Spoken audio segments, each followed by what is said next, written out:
Welcome to the People Strategy Forum podcast. We're a show that guides leaders on how to elevate the workforce.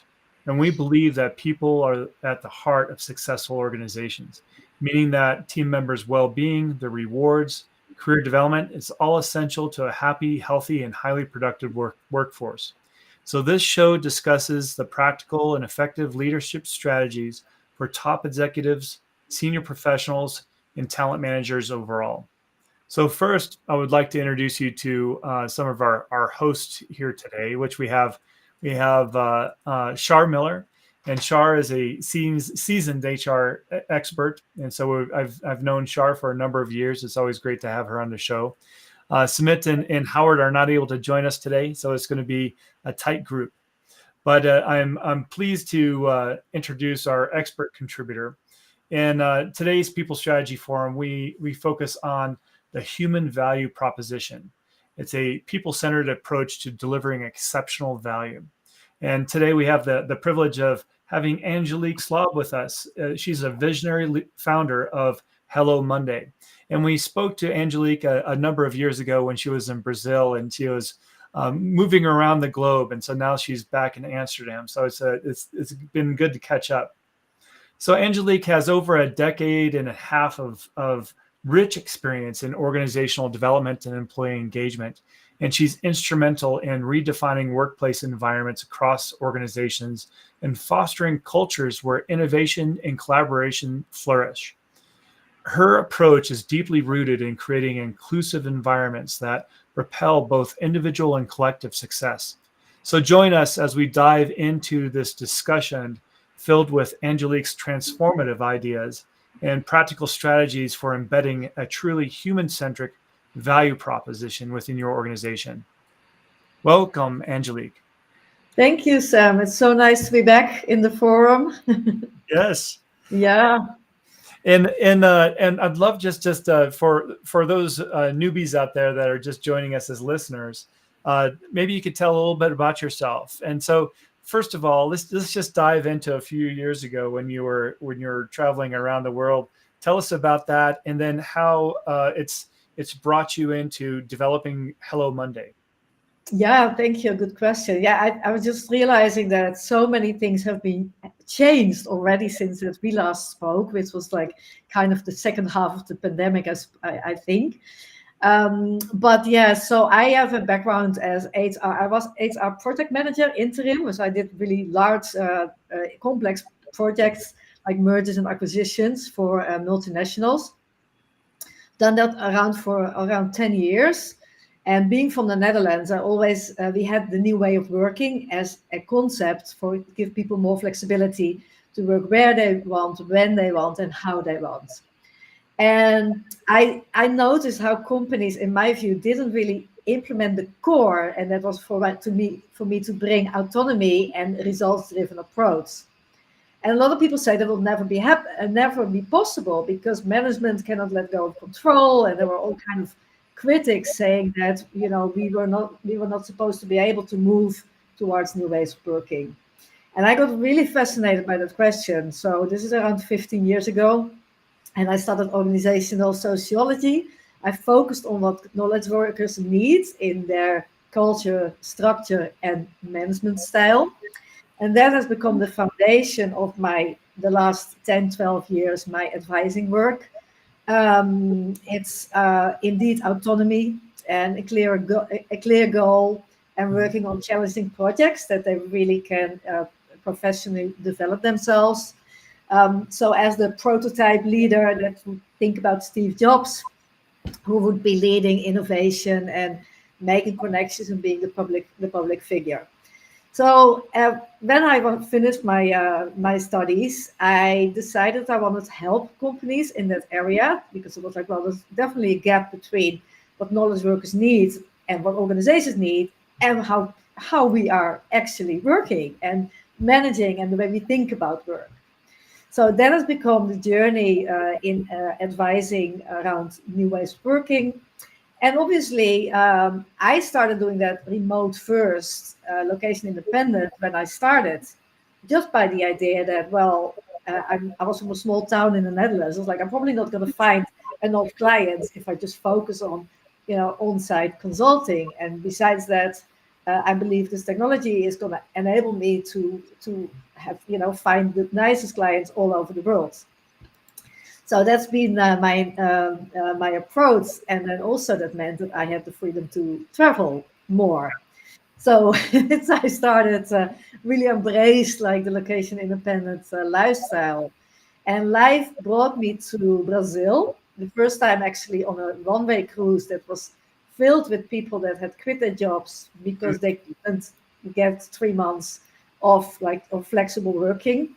Yeah. And that was for me was this kind of confirmation that that gap is there and that companies are losing their talents, for example, by not Right. allowing them the flexibility that people were craving. So I started digging into remote work, fully distributed teams. I did interviews with like the pioneers of new ways of working. I was in Lisbon, where I worked a lot with startups and more agile and all kinds of new structures that I noticed that people were working in a different way. Mm-hmm. And I brought it all back to corporate at one point. And then, of course, pandemic happened. So we had a new phase that I've been, in that time, I had really focused on my network. We had a think tank group of HR directors, all with the intention of like, how can we leverage this situation towards the new way of working after pandemic? Well, we know that most companies are now hybrid, but there's still like a lot of tension between, and I think especially it's more in the States, there is the return to office call is a bit stronger than in most European countries. However, there is, of course, still a lot to figure out.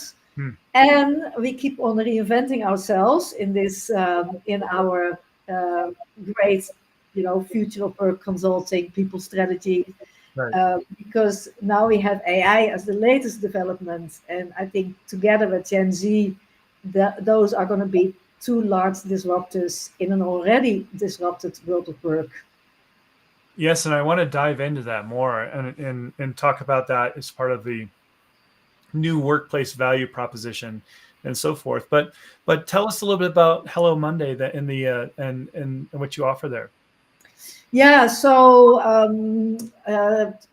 I've been offering different services, also depending on the state of Yeah. the latest development of the future of work, because I'm usually in the forefront. So picking up on what is needed, where people are craving, and where I can feel that I can serve companies best. It's basically in terms of what I do, it is really helping companies to future-proof their organization. But Uh-huh. I've done it in all kinds of formats. So it's been advising. I've done workshops. I've worked with companies on coaching, future of work coaching. I had a group. I create a lot of content. I'm in podcasting and in webinars like this quite often. So I've done those things, and they could even be. I worked with a company. They wanted to become more purpose-driven, so we Mm-hmm. worked on their purpose and their value set.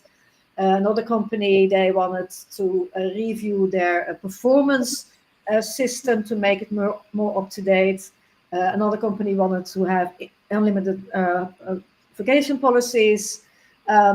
So all kinds of new ways of working that are there. Sometimes just like a very that kind of specific project, and Yeah. sometimes it's more broader, and it's more like, okay, what's happening in the world? What does this mean for your company, and how can you prepare yourself better for this new development, and what kind of people strategies are you implementing? So I'm kind of in between I'm on the people and culture side when it comes to innovative people strategies, but also the organizational design side, which is, for my sociology. So, and I'm very interested in HR tech and technology. So it's that is a little bit the intersection that I'm usually feel most comfortable advising over. Yeah, so let's dive into that. As far as you mentioned AI earlier, and how is the world of AI transforming the workplace and the employee value proposition in companies? Yeah, it's I did a little bit of research. I was just testing the waters, asking my network and people that spoke how if they really think it's going to be a disruptor or is it more merely an automation tool. And I found it probably 50-50 that people would say it's like automation and it's, it's just another technology. And maybe we can reduce some FTE, but, or, make people, give them a little bit more, they become a little bit more productive. But it's not going to be something I'm specifically preparing for. Mm. While others say, well, we think it's really, really disrupting to all layers in our organization. I believe that too, and one of the reasons is going back to my master thesis, my research.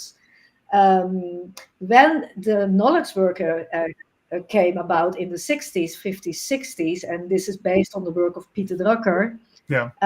we had a shift in the power relations between a knowledge worker and before that the laborer. Mm. And it has to do with the ownership of the means of production, knowledge. So instead of having a laborer where the employer is owner of the means of production, suddenly the knowledge worker is the owner of the means of production. He works with it, and his output is also knowledge. And that has changed very much because the command and control structure is not working if the knowledge is residing in the knowledge worker. Oh. So that is a democratization of information. And I think that is also going to happen, of course, with AI. Information is going to be freely flowing more freely even through organizations. It also has a dangerous side, of course, but I think if we just draw that conclusion that will be a change in the relationships, I think it will pave the way to more self-managing teams.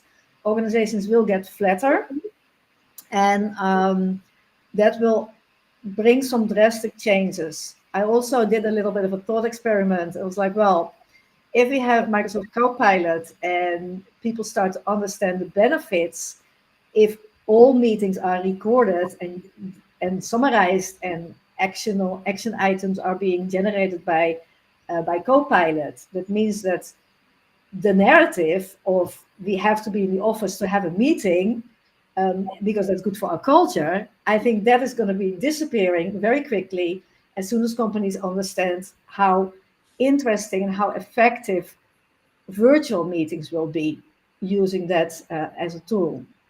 Yes. So it's going to affect probably the way you meet, the whole meeting structure, the efficiency. If I ask a question, then I have to say, your name. We have to make sure that the action items are really, really specifically mentioned. So, and I think that hybrid working policy will be affected also by AI. So I think there are various things, and I came across a law firm in the Netherlands. So traditional law firms, they only have lawyers, and people with a legal background. They have a specific culture. It's professional for them, the way they share knowledge, the way they have their up and out structure. A partner for 30 years has only been coaching people to become a partner. And suddenly they're going to have this hybrid tech law company. Oh. And this is a company that really realizes this is going to change everything for us, because our partners need to understand how they, are going to hire and coach tech people. Yeah. And those people are not having the ambition to become a partner. So we need a different rewarding structure for them as well. And there's going to be a lack of those talents when the integration goes as quick as we see it happening. So we also have to be in the forefront of getting those people here and, being able to retain them. Yeah. So I think there is more disruption than people realize. And that's why I've been working on the EVP impact scan. Yeah. And that is a solution that I use with companies, and it's very, very accessible. and companies can use it. So there is a guided questionnaire. Hmm. They can self-facilitate answering those questions in various areas of impact to align and get more understanding of where their organization will be impacted. Based on that initial questionnaire and reporting, there will be follow-up sessions where we will talk about what does it mean in terms also in philosophy, uh, the way you want to approach such a transformation, and in also how you're going to go about with like really actual project planning and transformation roadmap. Yes. Yeah, I find that a really important to take a first step in an organization to really assess their culture, assess their infrastructure, their current offerings that they provide their employees, to understand what gaps that they have and which strengths that they have. And so, yeah, I'm glad to hear that you're doing that piece. That sounds great. Yeah, and it's like in beta, Yeah. so it's like because especially the first one, the tool is I use AI. It's AI powered, Hmm. but of course, you know the questions that we're asking, they need to be the right questions, and we are testing also with companies to understand what is their level of being able to answer those questions. Mm. So I think some companies would be sitting with a leadership team and they would be working through all those questions, and then they have some discussion, then they can have some alignment. For example, what is going to happen with our middle management, with the team leads? Are those roles going to be changing? Are we having new roles? Do we need to upskill people? What does it mean for our diversity and inclusion if we use more AI in our organization?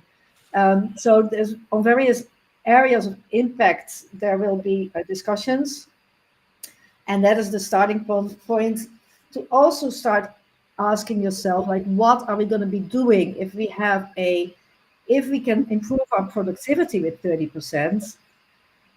What are we like? How are we going to deal with that?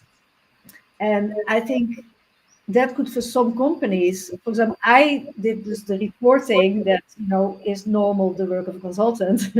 I can automate that already Yeah. without having like actual tech skills.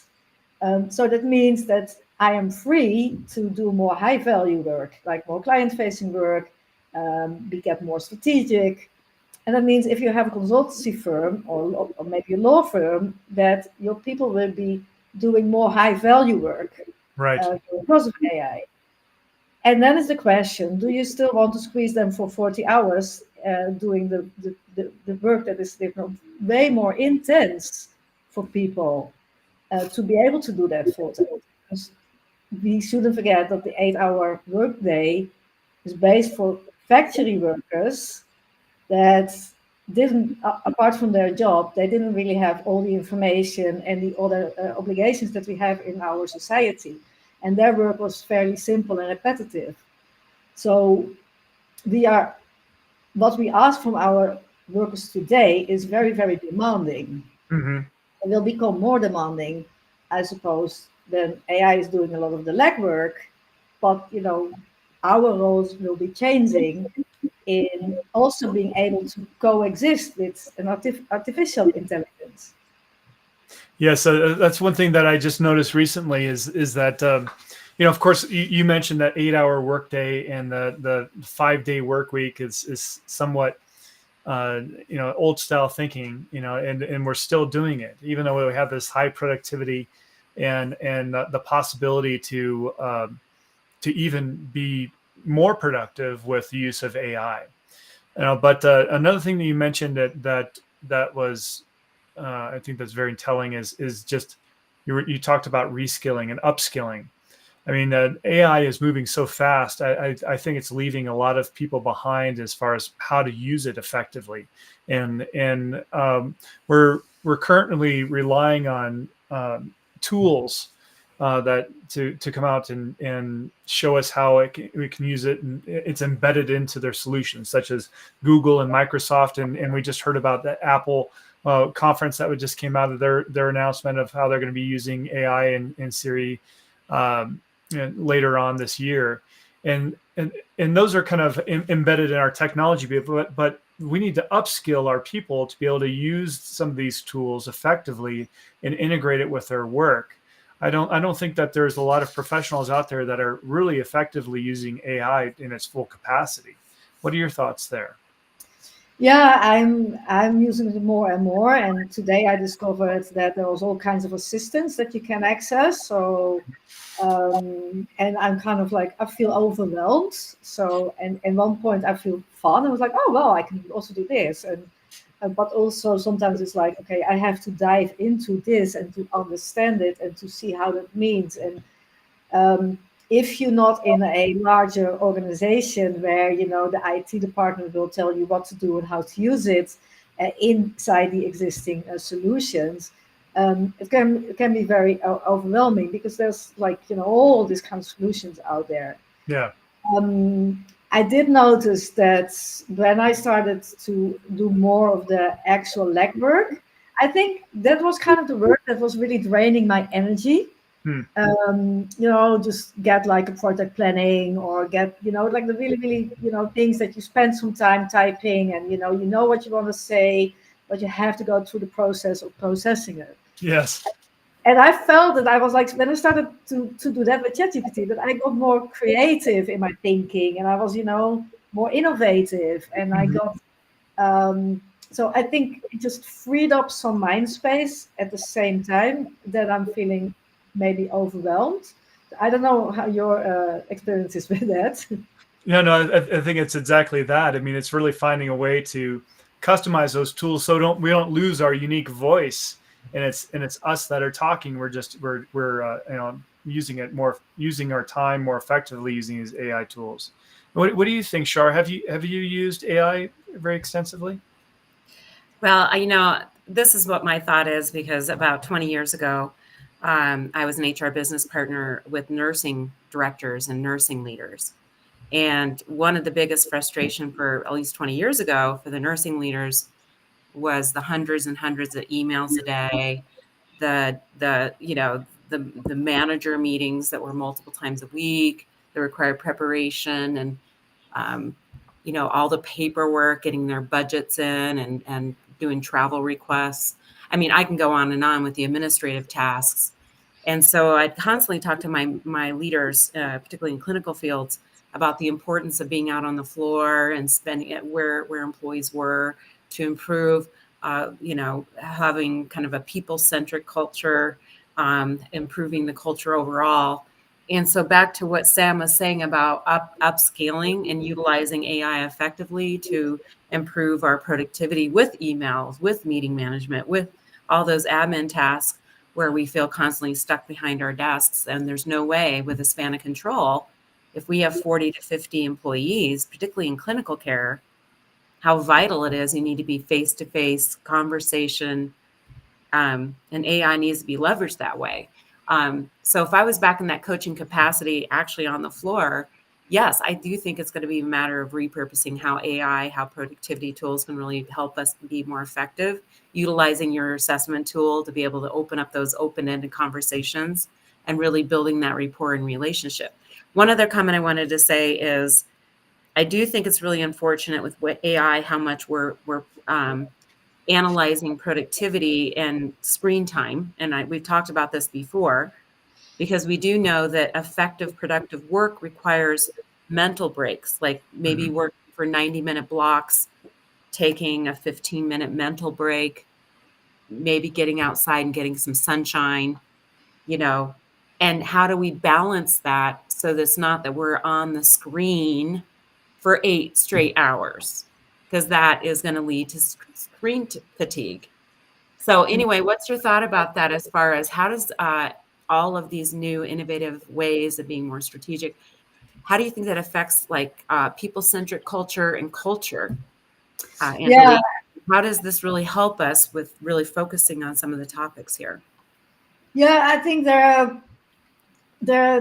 first of all, what I want to say is that there is the danger that I've come across for the last 10 years that we are very much stuck in the way we think about work is very deeply integrated as based on that factory model. And that is stopping us from taking a more people-centric approach. If you take a more people-centric approach, you would let go of many of those things that are defined into a time and space. And that is also 8 hours. Productivity is behind the screen. It isn't. Input is not the same as output. Like hours spent behind your screen, there's no guarantee for the results that you would see in the end. So there is a shift. Also, I saw a company add today a vacancy, and they were like saying, well, we have a hybrid workplace. We work remotely for deep work, and then we meet each other at the office. So that was a very deliberate way of looking at work. And of course, that hybrid context will also now be affected because of AI. So, the deep work will be done, more and more integration with AI. And the human side will be maybe more in the meeting space where you go and where you engage and where you are creative and collaborative. So I think companies who get that, and this is very basically the basic, like what are you going to do in the office? And I used to say, I was in a startup last year, what actually advised on that was an AI tool advising people when to work, where to, and where. And I said to clients, well, if I come to the office, I leave my laptop at home. There's no reason for me to bring it. And you see that people are, kind of are taken by surprise if you would say something like that. And also, I think it's about the broader picture, and we can call that the philosophy. And I think here's where we're touching what is really a human-centered value proposition. You go away from thinking as people as resources, as machines that need to be productive for 8 hours, and you speed up the assembly line so that people need to work a little bit harder while they don't realize that you've done that.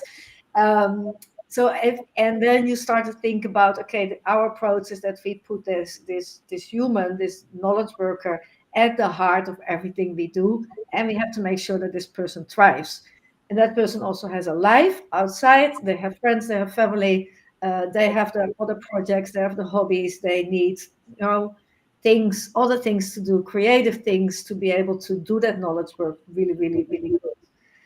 And especially in that coexistence that is new for everybody. It's like we have never had the challenge as humankind to be coexisting with something that's Gen AI, Right. And that is going to take a toll for us as well. And we're hardly used at hybrid working. So it's gonna be, and then Gen Z is coming up with having they expecting a human-centric approach.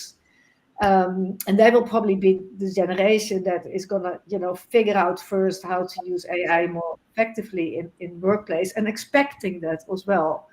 So I think that's within a hybrid context, different generations, human intelligence, artificial intelligence, and you have to now go and navigate that. It's not nothing, it's a big challenge.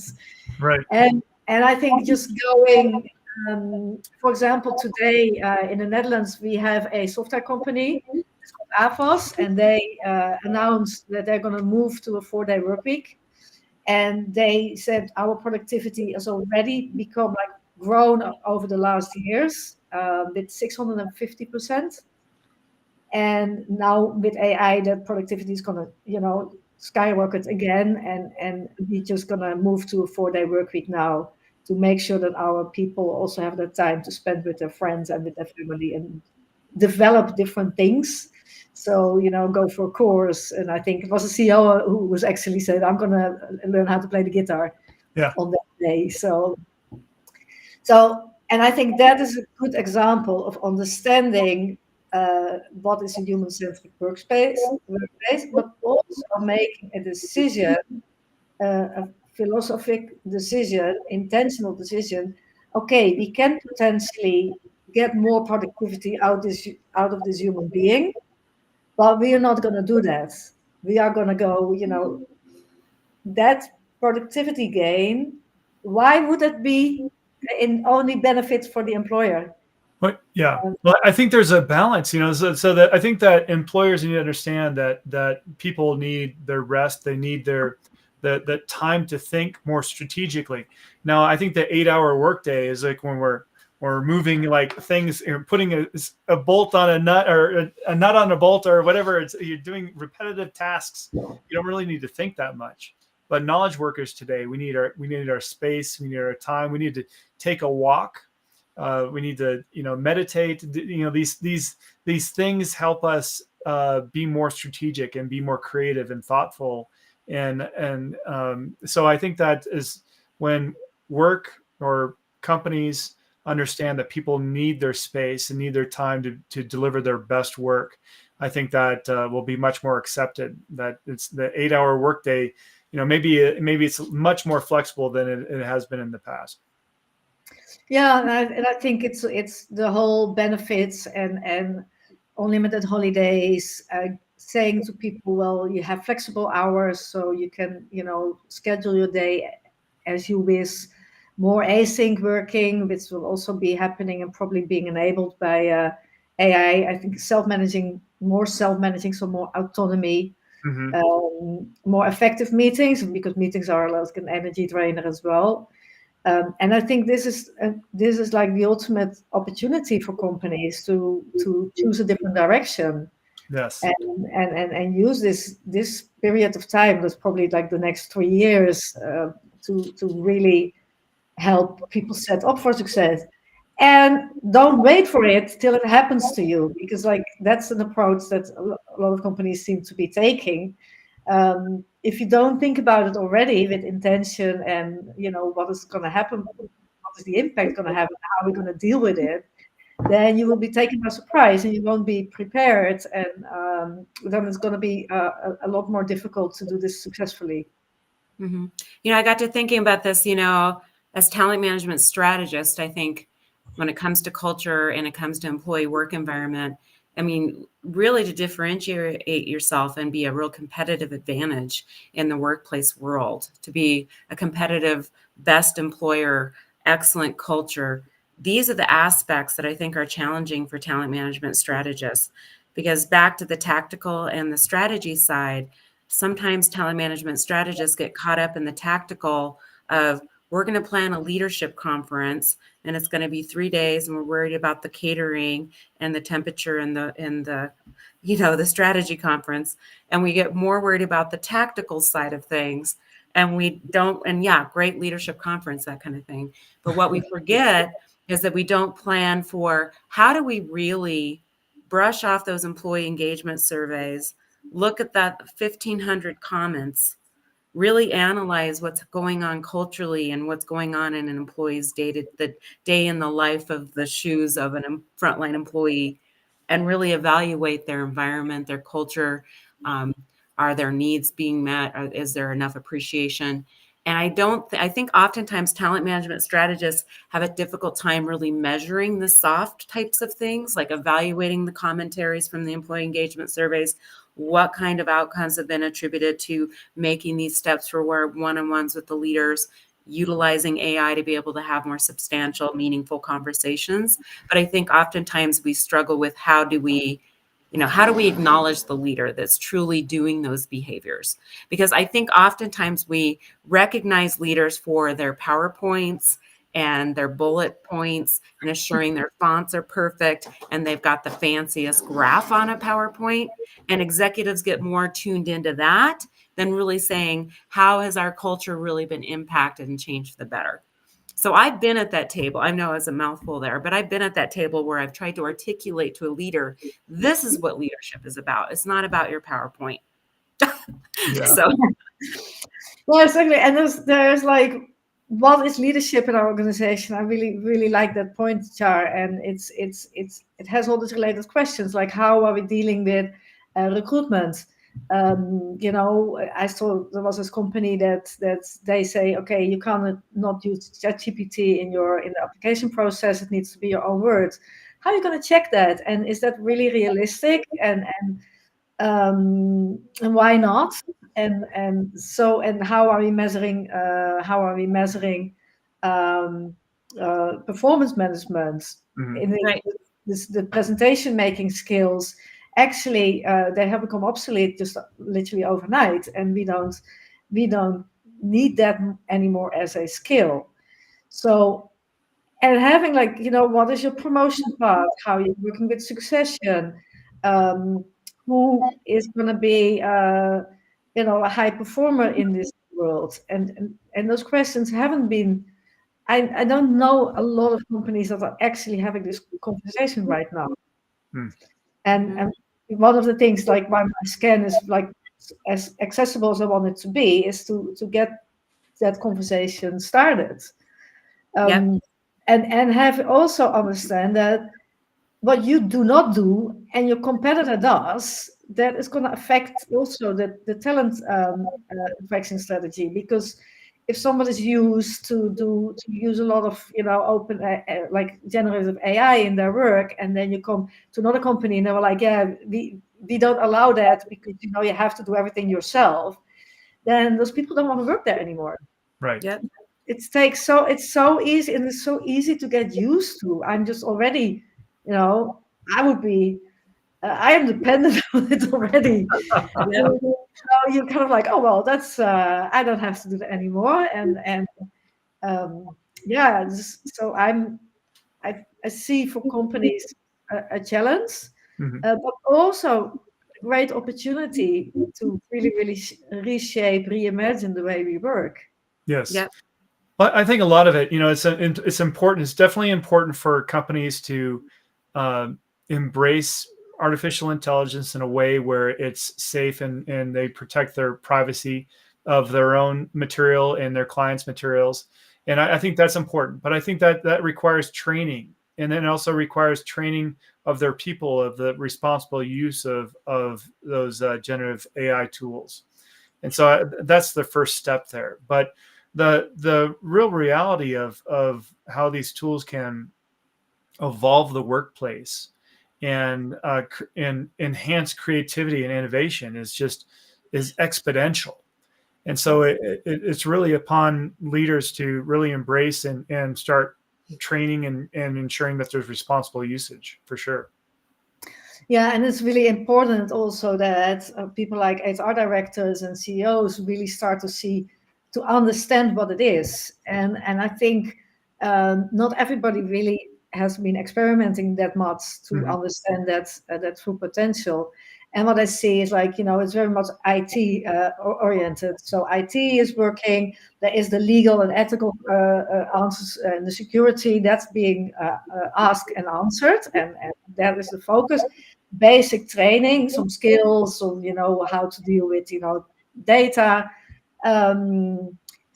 but it seems to be very far away from what the HR director is looking at this moment. Hmm. And so that means that they do not, and because the people working on it right now are usually not having the, like, that abstract level of what's going to happen in the rest of the organization if we start to change all this, and what's going to happen over next year and next year afterwards. Right.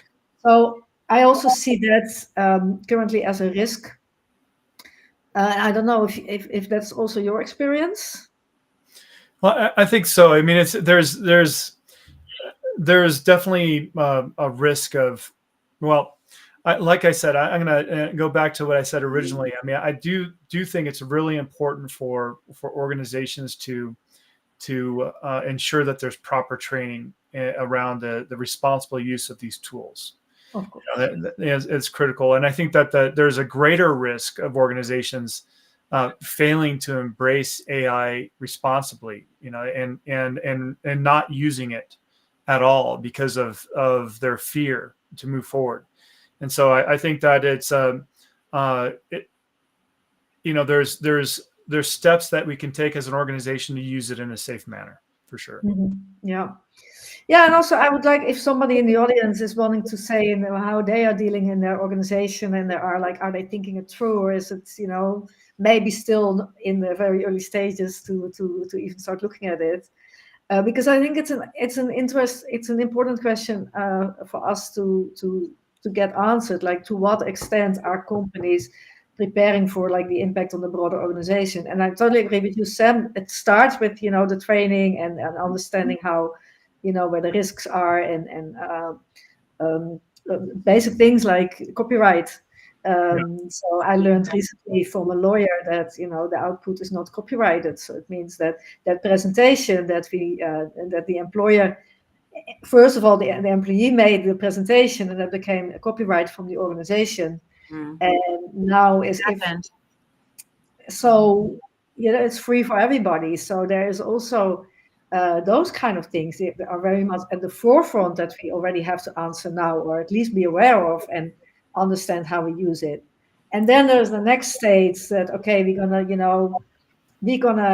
reshuffle. We're not gonna hire, like the next hires are not gonna be the same job profile, because we have to skip and we have to change the jobs, and then that is going to affect the structure, and then it's going to affect the culture, and then affect the policies. So after that first step, there are the other steps. Mm-hmm. Well, I do think there's a real fine balance. And, I think about real life situations.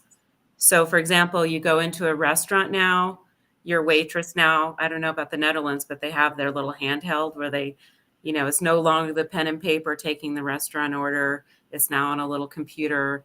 Now people can pay for the bill at the table on a computer. There's a lot of debate going on in our society about self-checkout right now. It's all over the news, where certain big box companies, if you know what I mean, have laid off all of their checkers and now have replaced them with self-checkout. But the customer now is pushing back, saying, I'm not going to be buying a subscription to be doing my own self-checkout. Meanwhile, there's only like 2 checkers and there's 20 people in the line for the 2 personal checkers, but I have to pay $100 a year for my subscription to self-checkout. So I would say my point is that there is a real uprising going on. One, because people know that we're laying off employees left and right for these basic positions. So it's impacting jobs, our community, employment opportunities. And then secondly, it's not really improving the customer experience either. And so I believe, in my non-scientific point of view, is that there is kind of a momentum happening of saying, we're tired of this. Stop laying off all of your employees.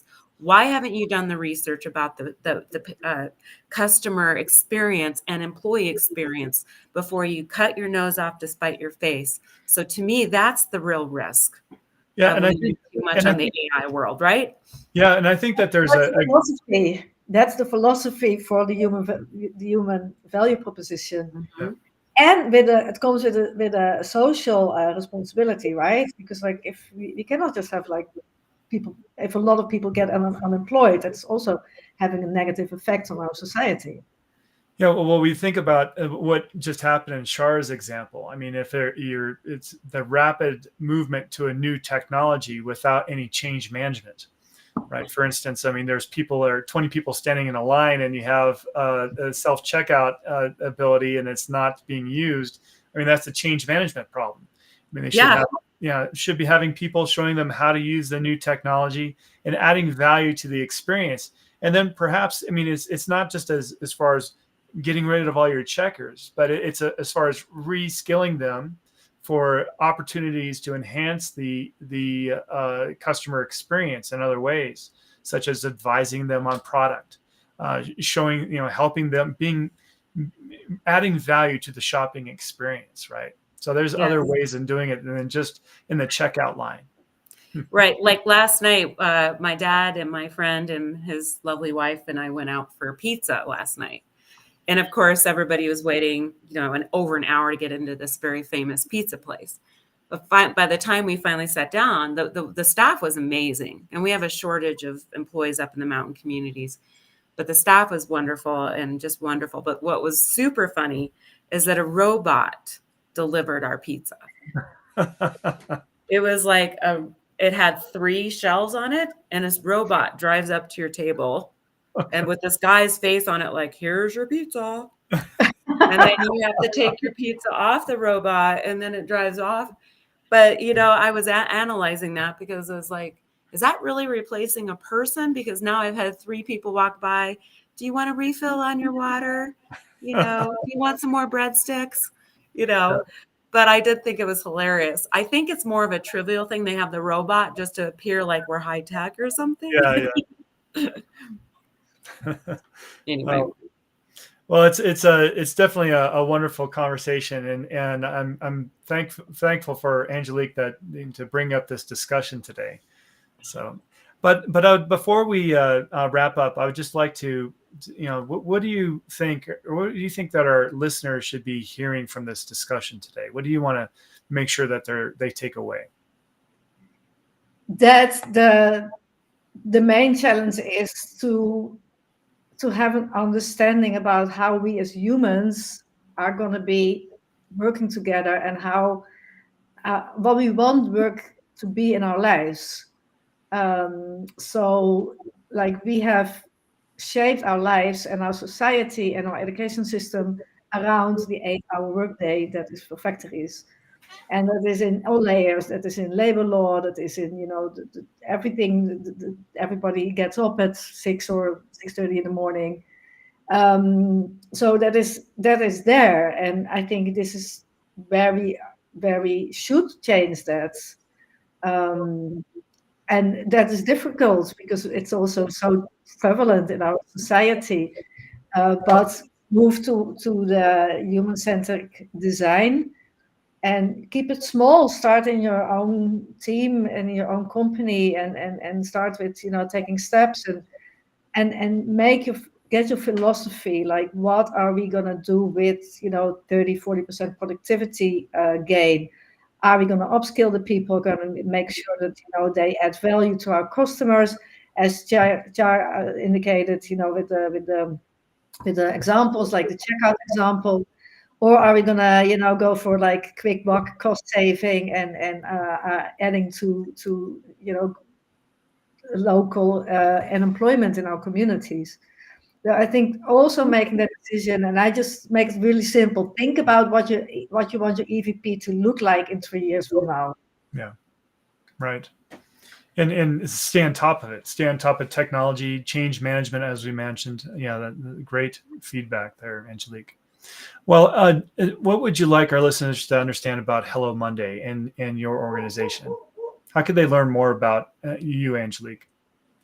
Yeah, I thank you. I would like to invite people to approach me for the employee value scan, the impact scan.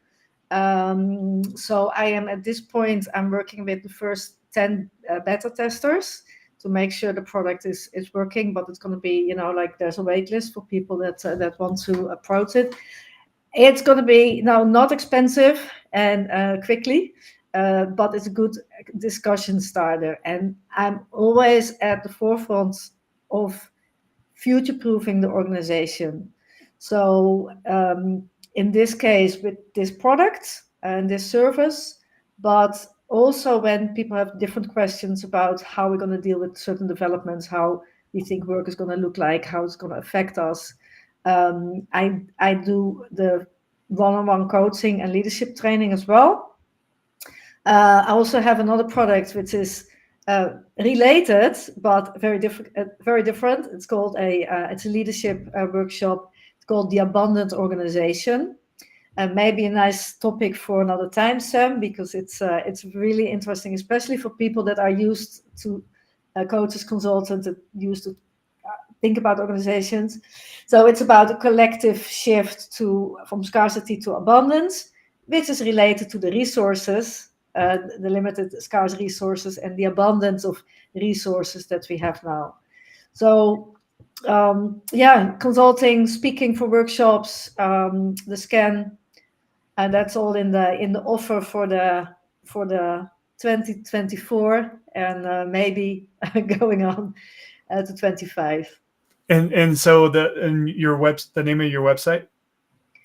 HelloMondayClub.com.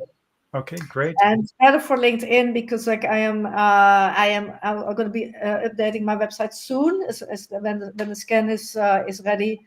So then it would be also accessible to the website. And if people want to talk to me, then it's better to reach out to me on LinkedIn. Angelique Slob, as my name is, and it's quite simple. You find me immediately. And I'm happy to answer questions and connect with people. So if people want to send me a connection request or follow me, please do. And then I also have a newsletter that's on Substack, and that's you can find it also with my name. And that's where I share my weekly thoughts. In this case, about the impact of AI on the EVP and how to navigate that. Great. Well, thank you so much, Angelique, for joining us today. It's been a pleasure. Thank you for having me, Sam. Thank you. Yeah. It's been a pleasure. Yes, and you, Char. Thank you. All right. And And for listening and commenting. yeah, You bet. that's until all our listeners out there, we'll see you next week on the People Strategy Forum. Thank you very much. Take care. Bye. Bye.